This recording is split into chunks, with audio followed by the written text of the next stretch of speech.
Okay, we are live. Chip, how's it going today? Good. How are you, Cory?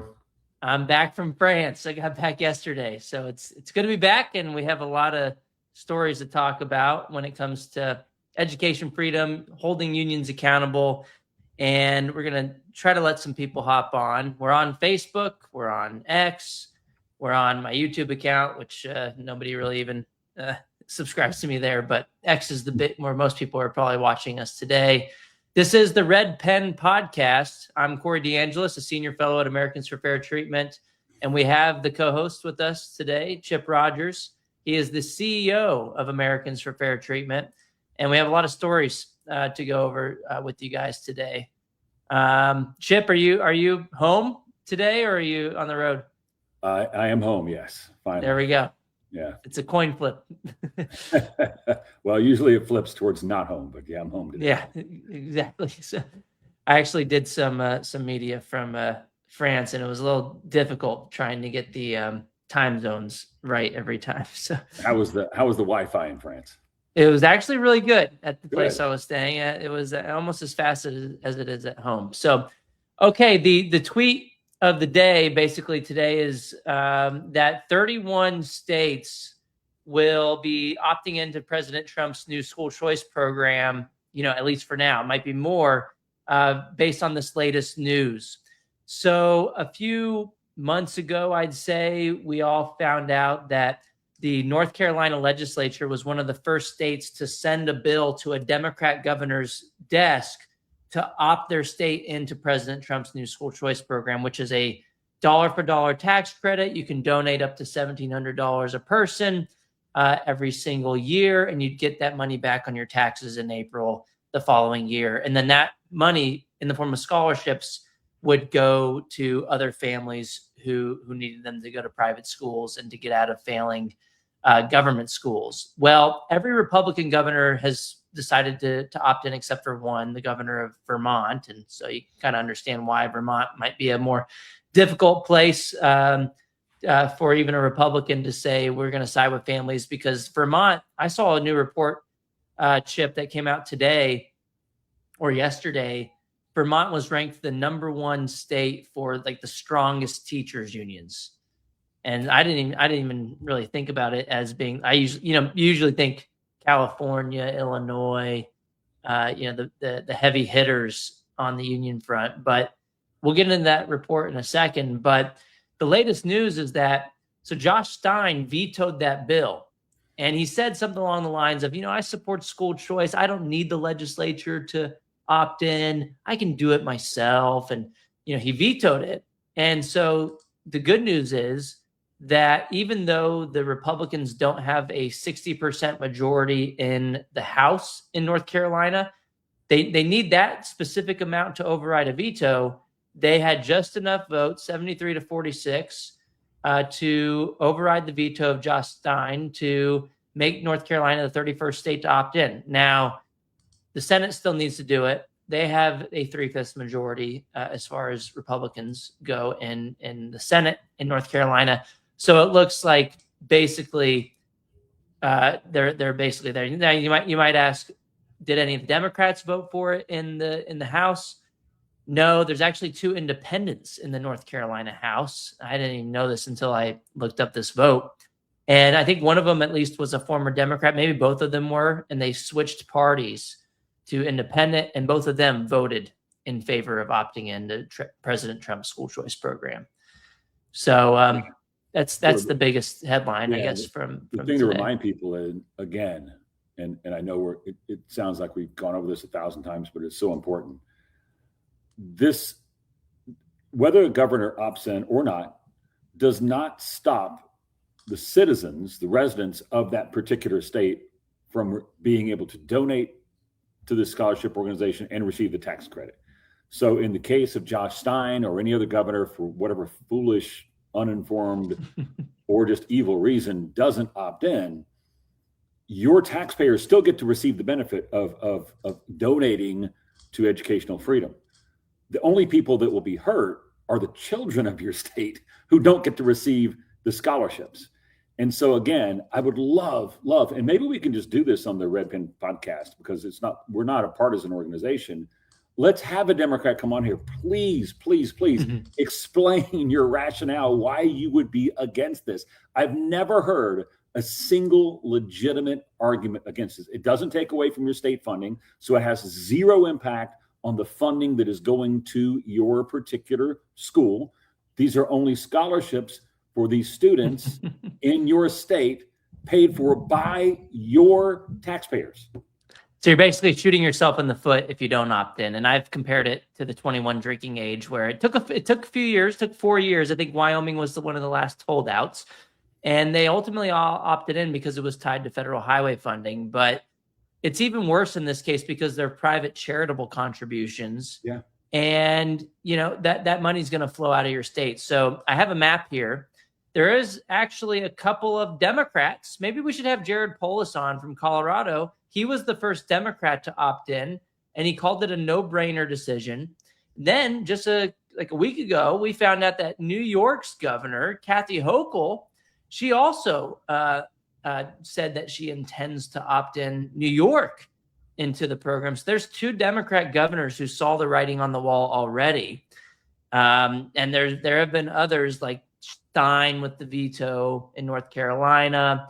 There was Kentucky on this map. It's colored in, but that was despite Andy Beshear's veto. They overrode him, the Republicans. Beshear's a Democrat who's had Randy Weingarten on his podcast, their buddy. And I'm missing one. Kansas has a Democrat governor as well. Her name is Laura Kelly, and she vetoed a bill to opt in, and their Republican legislature overrode the veto in Kansas. You mentioned Vermont, and I mean, it's a little bit of an embarrassment because if Kathy Hochul right next door can see the wisdom of helping out the children of New York, then surely the governor of Vermont should see the wisdom of helping out the children of Vermont. And, look, I get it. Whether teachers unions are strong or not, they're just flat wrong. I mean, this is hurting children in your state if you don't take advantage of this. It is free money to help the children of your state.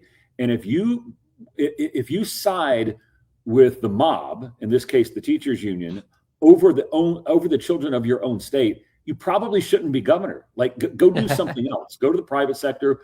Do us all a favor. Just retire. But don't be in public service if you can't see the difference between supporting the mob or supporting the kids of your state. Hey, so Chip, which state do you think will be last? California.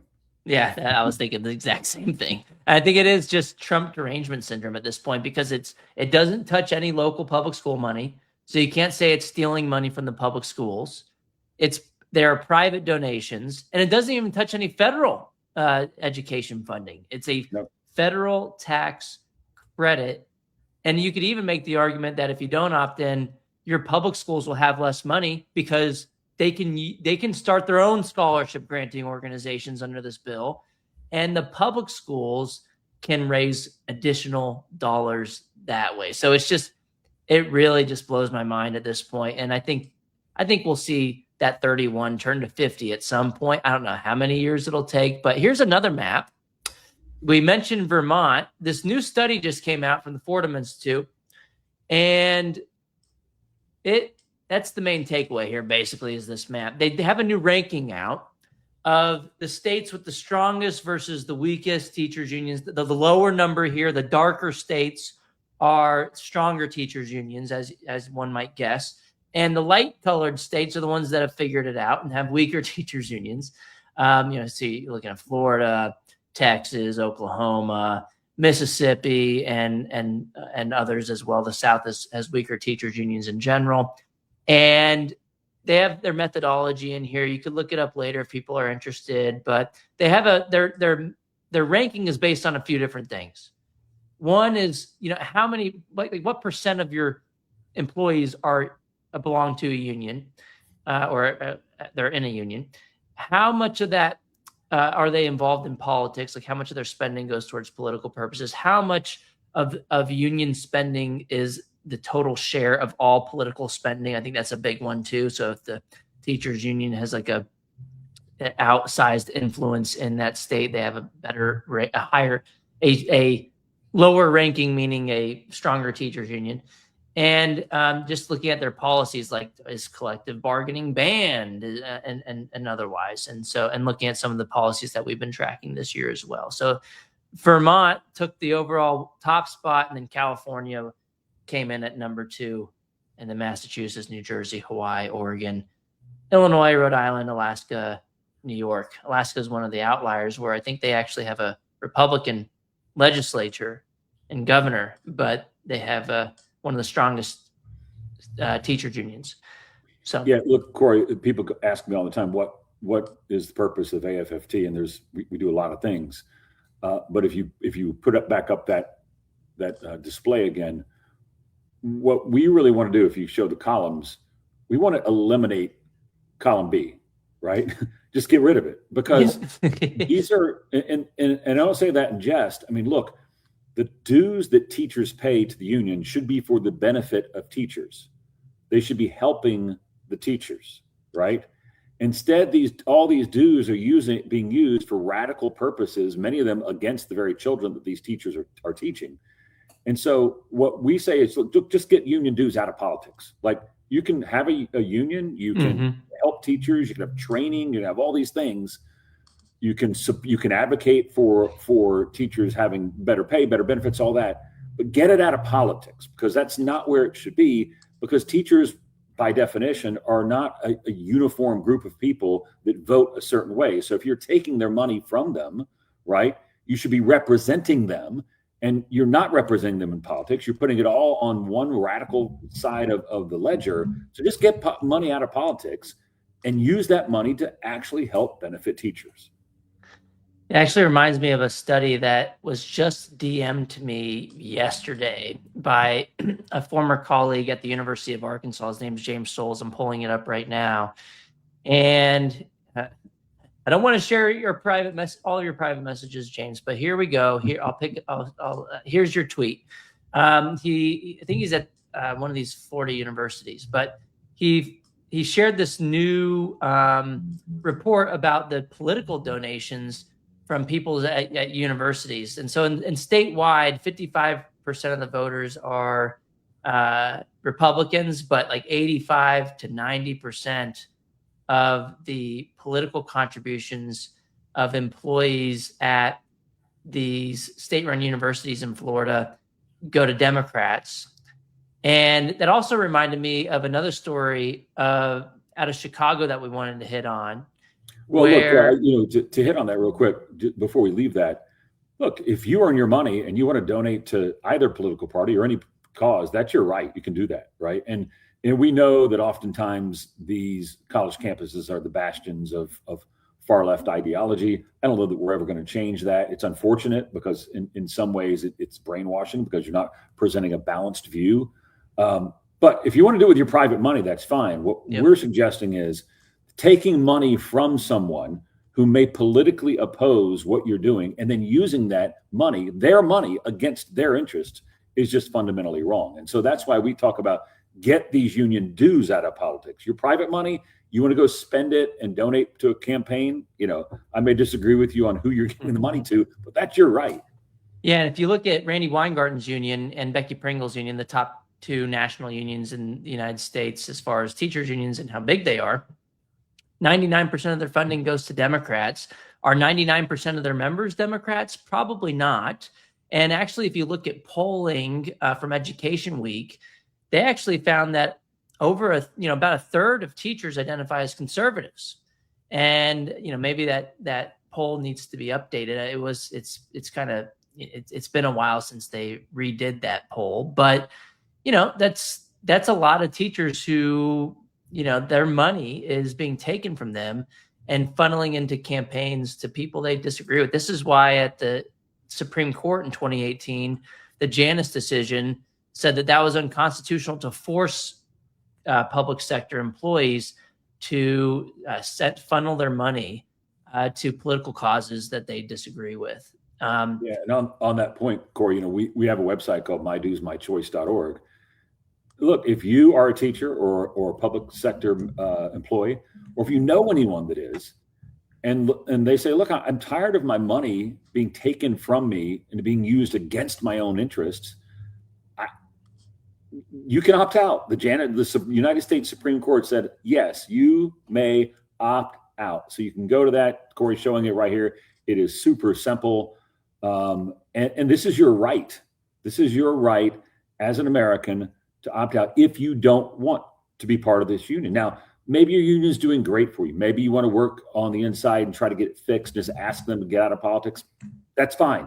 Go do that. We fully support you on that. But if you do want to exercise your right, you have the opportunity. Yes, that's myduesmychoice.org, and I'll take you right there, and you can sign up, which, by the way, I'm trying to find the latest numbers from, here it is. I tweeted about this 10 days ago now. It's probably higher now, but as far as people going to that website and public sector employees saying that they need help opting out of their union, we have now information showing that almost 2,500 employees in the past 8 months have contacted us at Americans for Fair Treatment for help with opting out of their unions. So, Chip, when people go to myduesmychoice.org, that's what that filling out that form will help them opt out of their union, right? And that contributes to this number. Absolutely. And we have team members that can also walk them through it if they need additional help. It's not really that difficult. Some of the states try to make it difficult. They put these arbitrary or capricious, I would almost argue, windows of opportunity for when you can opt out. But we'll help you work through that. If it's your decision, again, if you want to stay in the union, that's your choice as well. But as the website says, my dues, my choice. It is your choice. Yeah, and you pointed out that a lot of teachers and other public sector employees are upset that a lot of their money is going towards political purposes. Yeah, if you want to use your own private dollars, however you want, do whatever political activity you want on the side, that's fine. We're all good with that. We just don't think that they should have their paychecks funneled to the union bosses to which they spend on political activity, which gets us to a story out of Chicago, which I think is a pretty big deal. And the Chicago Tribune just covered this yesterday, but I'm not going to pull up the headline because all these ads started popping up and they're trying to get me to subscribe. You guys are doing good work, but I can bring up the tweet instead. So here you go. Chicago Teachers Union members just voted last week to voted against increasing their payments to leadership for political spending. And the only reason we found out about this was because the Chicago Teachers Union their leadership sent out an email saying that, with most of the votes counted, 60% or so voted against the measure to raise member dues by, on average, $800 a year. And I think they were already paying like $1,500 a year. So this is a huge increase in the amount of funding. And look, the teachers aren't seeing the return on investment. And they overwhelmingly said no. I think it was probably, Chip, I want your take on this too, but I think it was probably worse than 60-40 to the union. They didn't share the actual data. They just said, a lot of the votes are already counted. It's already about 60-40. I think it was probably a total blowout, and they were just like trying to save face. We're not going to give you the final numbers, but right now it's 60% against us. And this is something that they really wanted. They wanted to extract more funding from the employees to use for political purposes, which 80% of their funding, I believe, goes towards not towards representing teachers, but other issues like political activities. So much to say on this. There's a website a lot of people are aware of called Charity Navigator, where you can go online and find out, when you donate to a charity, how much goes to the purpose of the charity and how much is used on overhead and things like that. And boy, if you have a charity that more than like 12, 15% goes to overhead, people start shying away saying, look, I want my money to go to this purpose, not to all this bloated overhead and stuff. Mm-hmm. Think about the Chicago Teachers Union, where like 80% of the money doesn't go to anything that helps teachers whatsoever. And then they have the audacity to come back and ask for $800 more, not just $800, $800 more. And thankfully, even in Chicago, the teacher said, look, enough is enough. You've been wasting this money. You're involved in things that have nothing to do with teachers whatsoever. You recall, Cory, a few months ago, where they went out and celebrated this woman who had been convicted of murder and had fled the United States, a domestic terrorist. Asada Shakur. Yeah, and the Chicago Teachers Union is spending their money out having rallies on behalf of this person who murdered somebody. I mean, this type of nonsense should not be funded. That's why teachers should just opt out. If this is happening to you, they're taking your money from you and then have the gall to come back and ask you for $800 more. Just be done with them. Like, do this on your own. Yeah, and we didn't make up the number of 80%. It's actually worse than that. 82% is spent on politics and other non-representational activities. So less than 20% of the funding is going towards actually representing teachers. So I think even in Chicago, yeah, the teachers saw this and said, you know what? Why would I give you $800? Then you're only going to turn around and give 18% of that towards benefiting me. And then even if you were a teacher who supports the money going towards political causes, I think most just want to teach and focus on the basics and don't want to get involved in politics. And they certainly don't want to spend a ton of money on it through taking out their paychecks. If you look at the reading, we've documented this many times, Cory. If you look at the reading and math scores in Chicago, these teachers need help teaching. I mean, these kids are not learning at all. They're one of the lowest systems in America. This is really a crime against the children and the parents of those children that they're not being taught properly. Yeah, 80 public schools in Chicago have not a single child proficient in math. They're spending $30,000 a kid. It's not going towards the teachers. It's going towards just more boots on the ground for the union bosses, hiring more people. The superintendents are making tons of money. And the Chicago Teachers Union is not even any good at the political stuff they're doing. You might say, oh, maybe we do want them to spend it on politics if maybe they'd win some of the times. Maybe some people would like that in the union. I don't know how many, but they're not even winning their elections. They squandered over $400,000 in the primaries on candidates who lost their election. They lost most of the elections that they endorsed in contested races in Chicago just a couple months ago. And so they're not even spending the political money efficiently. And it's because they've become so toxic that even a lot of the Democrats are saying, they didn't even include the CTU endorsement on their website this go around. And it's because of this stuff like celebrating the convicted cop killer and so on and so forth, going out and rallying in the streets, stuff that has nothing to do with education. Maybe if you're a candidate and you see a union's really focused on, doing a good job at raising math and reading achievement, then you'd say, oh yeah, I'm with the educators. I want them. I'm going to brag about this education system. But now in Chicago, it's gotten so bad that even the politicians are saying, you know what, I'll take your money, but you're a little far out there, and you're actually hurting me, even in a Democrat primary where usually you're trying to run to the left. Cory, you talk about all the losses they've had, and those are numerous and a preponderance of the races they get involved with. But the ones they win have been such a disaster. Think about their biggest win they've had in years. That's Mayor Brandon Johnson. This guy has been such a total catastrophe. People are fleeing. When you win, you lose. Yeah, and you saw what he came out with yesterday.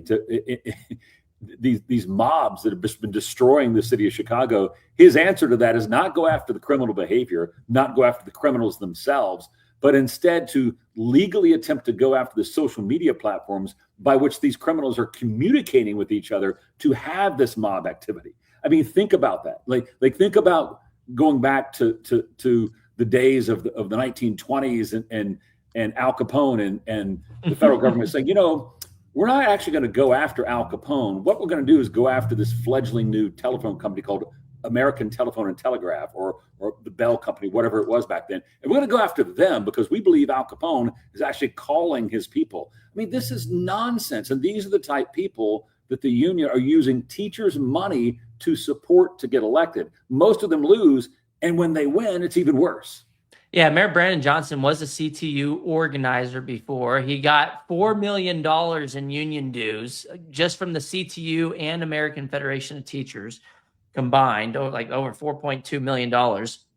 They had to drag him across the finish line. I think he only won in a deep blue city against the other guy, Paul Vallis, who was, endorsed by Betsy DeVos. He wasn't I think he ran as an independent, but everybody kind of knew he was like the Republican candidate. And Johnson only won by like 3 points, I think, in a deep blue city in Chicago. The CTU now has an unfavorability, a favorability rating that's now negative 26%. They've gone underwater. Their political spending's a mess. It's not going towards the teachers. They're losing elections. You talk about Al Capone and the mob bosses, which gets us to another story about Randy Weingarten. We talked earlier on the last podcast, I believe, about how she was bullying Target to oppose ICE and leveraging pension funds to do so by saying we own 8% of your stock in our pensions. And you know what? We don't have to do that. We could sell them and hurt you financially. That's a breach of her fiduciary duties. First, tangential. That's really tangential here. The story this week is that she had a book that came out. Chip, I know you saw it. Everybody watching probably saw it. It's called How Fascists Fear Teachers. She's calling conservative teachers. She invoked Hitler on the first page, comparing conservatives to Nazis and stuff, which is just insane. And now there's a new report that came out. This is not me saying this. This is the AI summary. She spent over $1.4 million in teachers union dues to promote her book. No wonder she hit the New York Times bestseller list. Of course, I mean, if you're spending over $1 million on your book, you better be on the New York Times bestseller list. I called this when her book came out. I noticed that there was a PR firm that was promoting her book, and they said something on social media. They only had a few hundred followers. And so I went digging into this, and they said something along the lines of, you know, we're so happy that Randy Weingarten became a New York Times bestseller. We've all been promoting her book at XX PR agency, whatever they were called. And I went into her LM2 report at the union, publicly available information. And I saw that in the past year, her union had paid this same PR firm over $170,000. And so that was, I guess, the tip of the iceberg. And we have this Freedom Foundation report out that showed it wasn't just $170,000. They found a lot more. They paid a ghostwriter, apparently.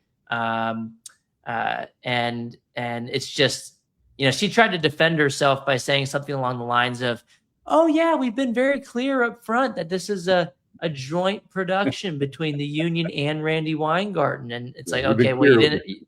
Yeah, you weren't clear about where the money was going. And you know, the sad thing is, Cory, they spent all that money. They couldn't even come up with a better idea of their book cover other than to steal yours. So that's right. I forgot about that. Yeah, it looks basically the same. Right. I wish I could pull up her. Oh, here you go. I mean, this isn't the best screen share, but it'll be good enough. Hey, look at that. That looks familiar. And when pressed about it on a podcast, what did she say? She said something because someone brought it up and said, you know, that Cory DeAngelis guy said that you copied his book cover. I mean, look, you got the red.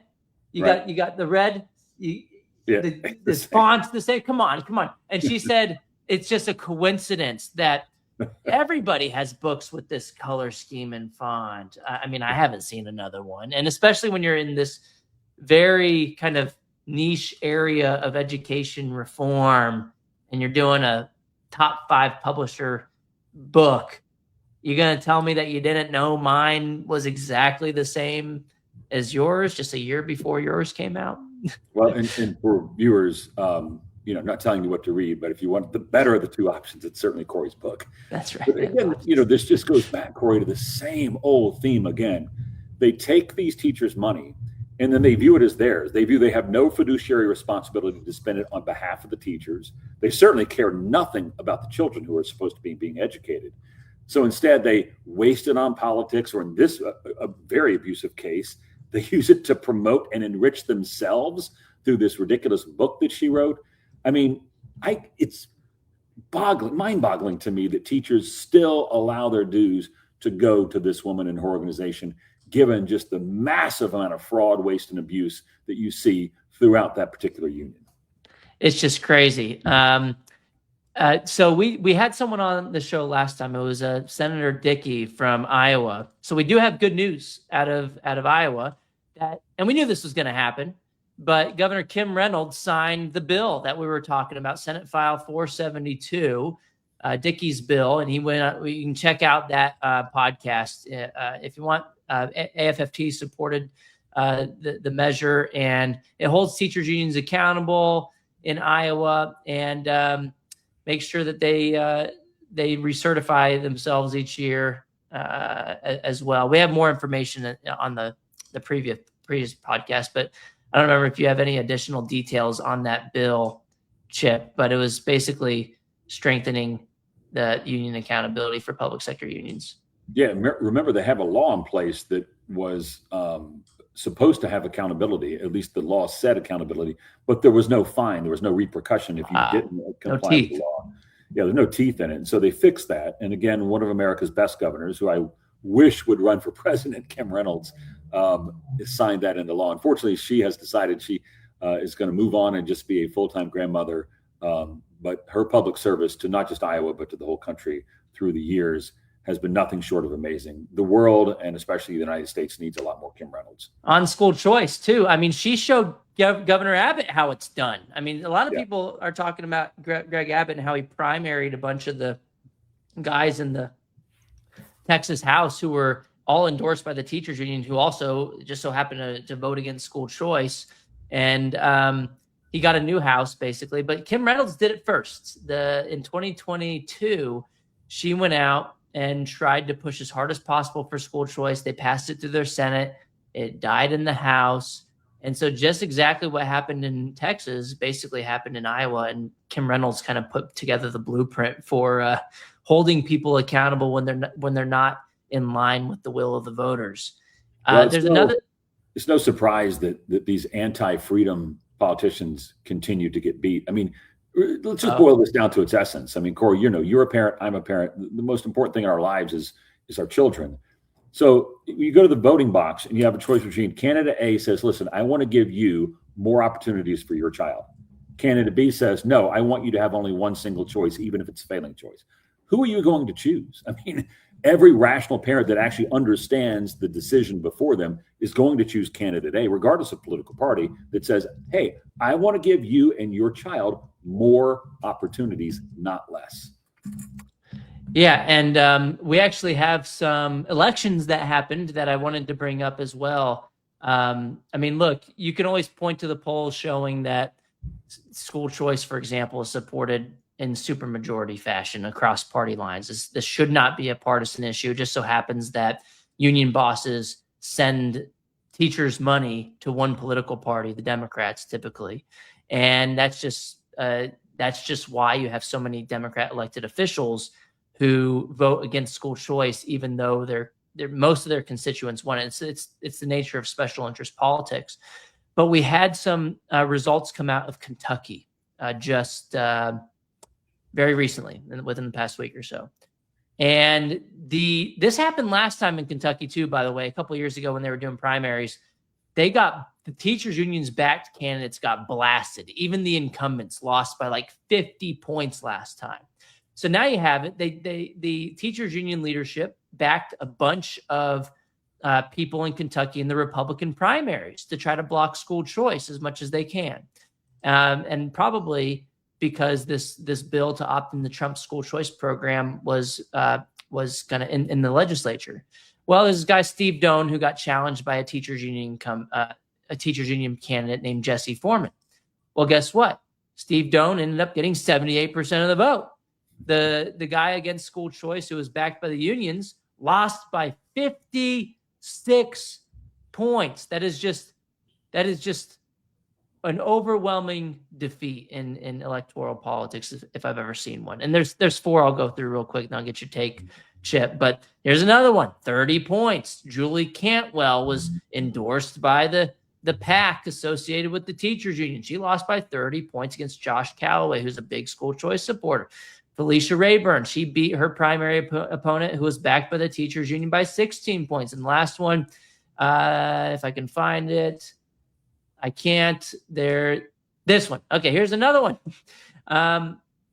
there was this ad circulating by this guy named Willie, and he was targeting Tanner in the legislature for supporting what the teachers union guy called school choice voucher schemes. Even spent money on a political ad pointing this out. You'd think that it's almost like it should be an in-kind contribution in favor of the school choice supporter. He ended up losing, the guy who ran that ad, by 33 points. Why would you pay for an ad pointing out that your opponent supports school choice when it's a popular issue, especially in a Republican primary? I mean, you might say, okay, well, maybe in a Democrat primary, they're trying to appeal to the far left or something in a deep blue area. But this was in a Republican primary. This is an issue that President Trump backs. This is an issue that the vast majority of parents, this is, 80-90% of Republicans support school choice. Why would you pay for an ad to point out that your opponent supports a Republican issue, which is an issue that's broadly supported by Republicans? Well, let's be clear where this started in the United States, where this movement started. It started in the urban centers and was actually, it began with Black educators who looked around and Black leaders in places like Milwaukee and in Washington, D.C. that said, we got to have something else for our kids here. Like, what we have is not working. They need more opportunity. And it began that way. And then the unions caught on and said, whoa, we're against that. And so, even though it's 100% reasonable, even though it's the better policy, and even though it helps children, we are against it. And so it has become this litmus test. But I've been debating this issue, honestly, for, Cory, probably going on almost 30 years now. I still don't know a cogent argument on the other side. Give me one rational argument. Even now, the studies, the longitudinal studies that have said, we're going to follow these kids, we're going to follow this opportunity, we're going to follow this choice and see how it actually impacts. Even these studies show that it helps the public schools in addition to the private schools. But most importantly, even if you didn't have those studies, it just comes down to that basic freedom. I'll go back to it again. You look a parent in the eye and say, look, do you want to have more choices for your child or only one choice? No rational parent is going to say, you know what, I only want one choice. I want to be stuck in the school that's unsafe, that's failing my kid. Yeah, of course not. So we have we have so many stories today, but we don't have as much time. But let's try to see how many more we can get into. There was a big victory out of Wyoming recently. I wrote about it at the Washington Times, and basically the teachers union out there, they sued to stop the program, even though thousands of parents were already approved for scholarships. I think it's called the Steamboat Scholarship Program in Wyoming. Those families were basically caught in limbo because a lower court issued an injunction pausing the program, waiting for a higher decision. So it went to the Wyoming Supreme Court, and you know what they did? They said, this isn't going to fly. We don't buy your arguments. And they basically signaled that if the district court gets it wrong again, they're going to rule in favor of education freedom. And so they lifted the injunction. The state superintendent, Megan, I don't know how to say her last name, Dagenfelder or something. Maybe that's right. But she's running for governor actually right now. And she is their superintendent. And she put out an email saying that they are continuing to process the scholarship applications. It's up and running again. But this was a scathing rebuke of the teachers union's arguments in this opinion that was issued recently out of Wyoming from the Supreme Court. They basically, the union basically said, and we see these same arguments shopped around in every state. They did this in Idaho. They're making this argument in Florida. Well, every state has an education clause in their constitution saying you have to have a public school system. Okay, and then the union makes this crazy jump in logic to where they say, because it says you have to have a public school system, that means you can't also have school choice. I mean, the requirement to have A does not preclude you from having A and B. I mean, these aren't bills to abolish the public school system. They still exist. And so this is why the Idaho Supreme Court just earlier this year in February also unanimously ruled in favor of the school choice program against the union, saying that we can walk and chew gum at the same time. We can have school choice and we can also have public schools. If anything, the public schools get better when you have competition. So this isn't even damaging the public school system. It's certainly not getting rid of it. No, but we also sometimes get caught up in the legalese of all this. You know, I always make sure we bring it back to what's the bottom line. The bottom line is America from the founding. John Adams talked about this. Said an educated society is less expensive than an uneducated society. So we have all agreed. Let's make sure we have an educated society. The question is, who determines what is the best path of education, the parent or the government? That's really what this boils down to. And every parent says to themselves, well, surely these are my children. I should determine what's best for my child. But the union says, no, we do not want them to escape the system because they are our funding mechanism. And so that's what this really comes down to in every single one of these arguments. That's right. Either you're with the parent and the child, or you're with the union who wants the funding mechanism of that child. Which brings us to a downer story from a blue state, Connecticut. This is actually pretty bad because so we won in the Wyoming Supreme Court. Great. We have a lot of school choice programs. Great. The only state that's gone backward on school choice in the past, half decade or so was Illinois. They got rid of their scholarship program. That sucks. And now there's an assault on homeschool freedom coming out of Connecticut. Now, I thought the governor was going to veto this bill. And if he did, it would have not been able to sustain. They would have not been able to override the veto. They didn't have enough votes to override it because there were a few Democrats in both chambers who said, I don't know about this. This is going a little too far, even for some of the Democrats in Connecticut. So they didn't have the supermajority required to override the veto. So that would have been great. But guess what happened? He signed the bill, Governor Ned Lamont, and it requires parents to basically prove their innocence. You got to prove that you're not a child abuser if you want to raise your kids at home. And this, there's so many problems with this that even if you're just accused of something, there's no evidence of wrongdoing. There could be frivolous accusations, and they could just take your right to raise your kids away. It's just crazy. Every Republican voted against the bill, and a few of the Democrats, at least in each chamber, said, this is a little nuts, stepping on the toes of parental rights.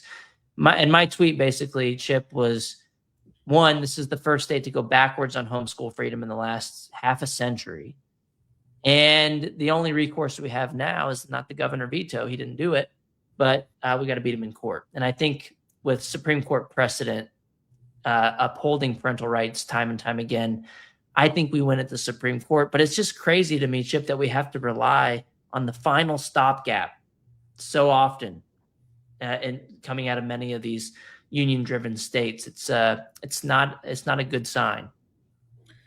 No, this is a really bad one. I know we haven't even been giving our grades. Let's just give this one what it deserves. That's an F-. I can't think of anything worse than what Governor Ned Lamont and the Connecticut legislature just did, especially post-COVID. And the reason I say post-COVID is because, during COVID, everyone learned from home. And so we clearly established that everyone was being homeschooled.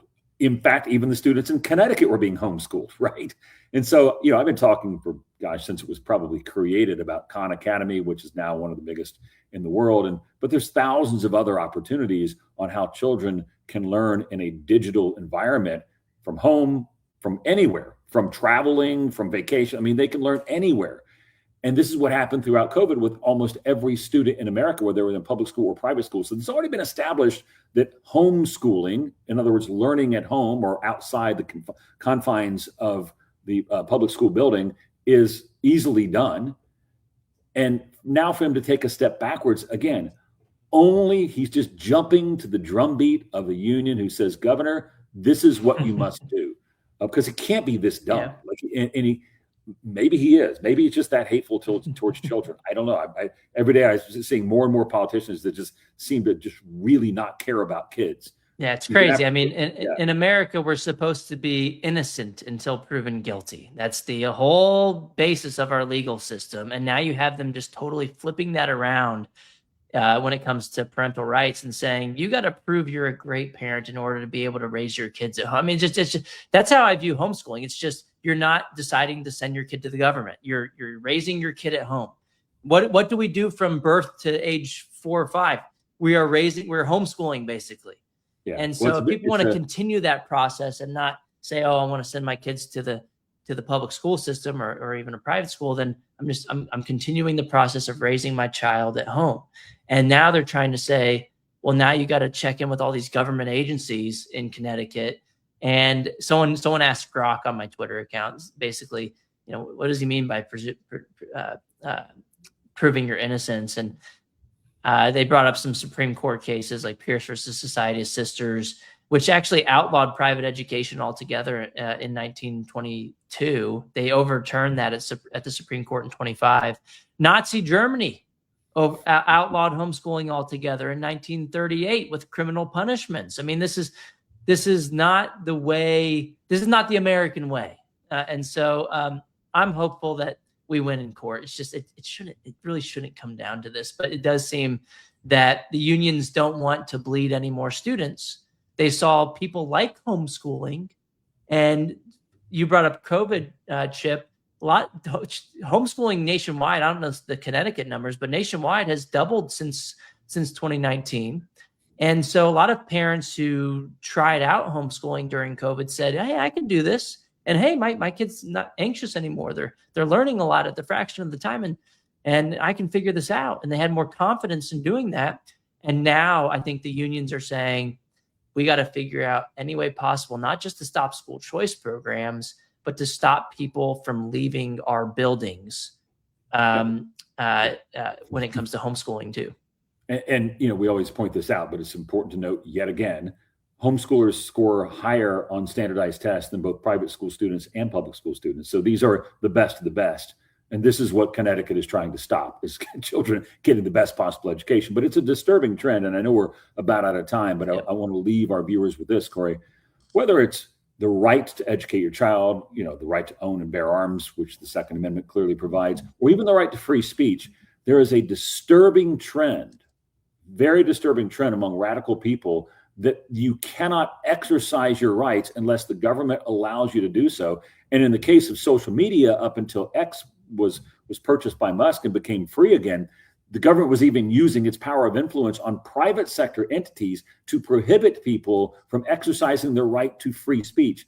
It is so important for Americans to remember, because we are unique in the world in this respect. We have rights that are God-given. Government is set up to protect those rights, not regulate those rights in a way that deny them to us until such time as we gain approval from that government. No, these rights are inherent to us. We own them. The right to educating your child is something even the Supreme Court said, as you mentioned there, that we own. That's our right. The government should not be allowed to say, well, unless you do A, B, C, D, E, F, G, H, I, J, we're not going to allow you to exercise your right. That's just fundamentally un-American. And it doesn't matter if you're on the left or the right. You should oppose these things that restrict your God-given rights. That's exactly right. And if there's any evidence of wrongdoing, then that's when government can come in and stop abuse if it's happening, and so on and so forth. And, especially for the government school system to come out and say that, try to paint with a broad brush and say parents are abusers. I mean, they're relying on outliers here, and they should not throw stones when they live in a glass house. You have 1 in 10 children. According to the Department of Education's report on this, it's decades old, but it was actually redone in a peer-reviewed study that Psychology Today wrote about 12% of kids are going to experience some form of misconduct and abuse in the public school system by the time they graduate from high school. And so does that mean we say, oh, we gotta abolish all the public schools? No, that just means if there are problems, people should be held accountable. Whether you're a parent or whether you're a teacher, you should be held accountable. But one, don't throw stones if you live in a glass house. And yes, we are out of time, but I want to remind everybody, look, this is the Red Pen Podcast. We are both with Americans for Fair Treatment. We got CEO Chip Rogers and myself, senior fellow at the Americans for Fair Treatment. And if you are a public sector employee, we want you to go to My Dues, My Choice? My Dues, My Choice. It was almost too good of a URL that I'm like, it can't be My Dues, My Choice. It's kind of like My Dues, My Choice. .org. You can get help with opting out of your public sector union. You don't have to pay union dues anymore. Isn't that crazy? We won at the Supreme Court. Now it is illegal for a public sector employee to force you to pay union dues that goes to political causes that you disagree with. Whether you're in a red state, a blue state, you can contact us, myduesmychoice.org. We can help you out. And if you're still looking for like private insurance to make sure you don't get sued while you're working at the school, for example, you're still covered. You don't need the unions. You don't need them to spend your money on political purposes. You should join us instead, myduesmychoice.org. But thank you guys so much for coming out. Thanks, Chip, for another wonderful conversation. And until next time, this was the Red Pen Podcast.